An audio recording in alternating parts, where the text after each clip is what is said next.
Dekabr oyida tug'ilgan insonlar, bu oy sovuq bo'lishi mumkin, lekin dekabrda tug'ilgan insonlarning yuragi doim iliq, issiq bo'ladi.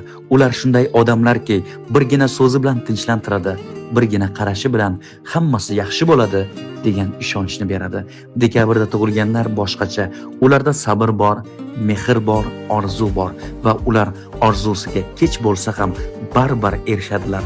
Ular ko'p gapirmaydi, lekin qalbi juda toza. Yolg'onni esa uzoqdan sezadi.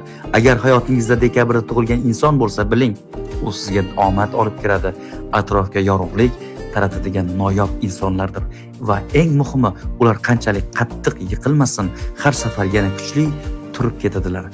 Dekabr oyida tug'ilgan azizlar, yoshingiz qo'shilgan har bir yil sizga baxt, omad, yorqin yo'llar va bitmas tuganmas quvonchlar olib kelsin. Siz tug'ilgansiz va dunyo chiroyliroq bo'lgan. Tug'ilgan kuningiz muborak bo'lsin.